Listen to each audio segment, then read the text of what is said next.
बेफोरबायदि आङो नैबे सरकार थाजासिमाव बा उननि समसिमहालागै आं नायलांनो हागोन होननानै आंबो आसा फारिदों। जेब्लानो पकेटाव एसे फैसा थागोन सम आरो सुजुगखौ नायनानै मास मोनसेयाव सानै बा साथाम आं बिदि हेल्प खालामलांबाय थागोन।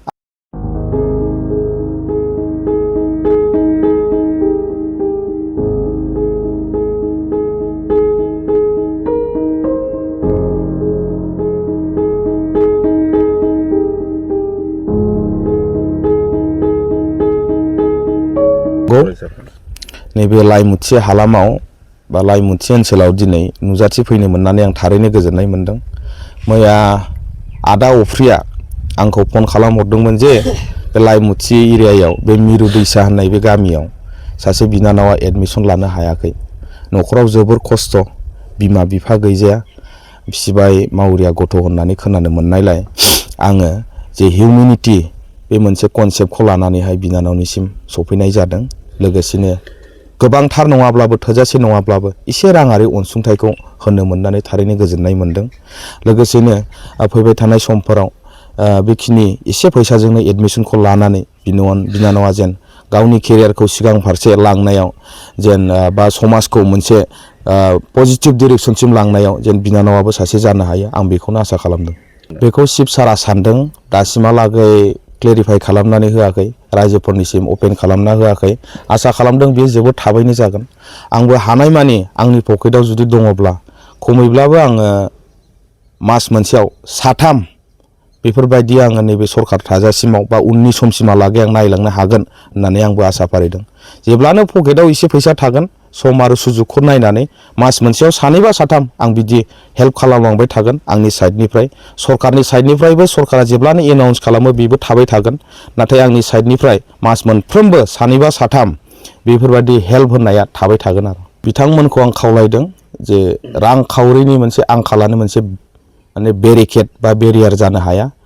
जायफोरो खस्थ'जों फरायनानै गावनि केरियारखौ दालांनो हायो बा मोजाङै मोजां पास जालांनो हायो, दुखु दावहा बा जेंना जेंसि थाखा फैसा अभाब बेफोरखौ नेवसिनानैबो माने गाव गावनि केरियारखौ जायफोर दानो हायो बैफोरसो रियेल लाइफनि माने मिनिंखौ मोनो। जिबननि मेन टेस्टखौ बैफोरबायदि फरायसाफोरासो बा बैफोरबायदि सुबुंफोरासो मोननो हायो। आंथ' आंनि साइडनिफ्राय गासैखौबो नायनो हाजोबनाय नङा, थेवबो आं मेसेजखौ आं बेखौनो हरदों जे थाखा फैसा गैया, न'खराव खस्थ' जानो गैया होननानै फरायनायखौ गारनो नाङा। फरायनाया मेन।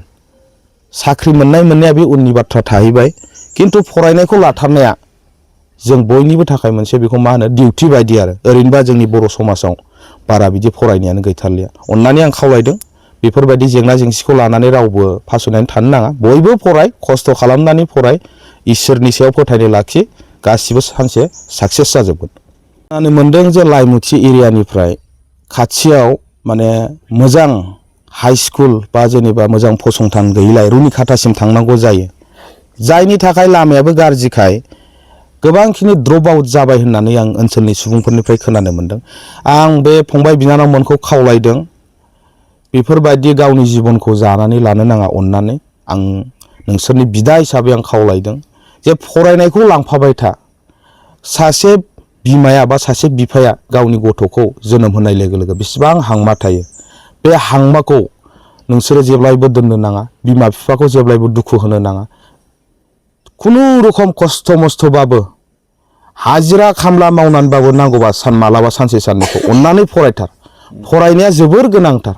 फरायनाय नङाब्ला आथिखालाव एकदम गासिबो मा जालांनो हमदोंसै, माने थासारिया गाज्रि जायो ओनसोलाव।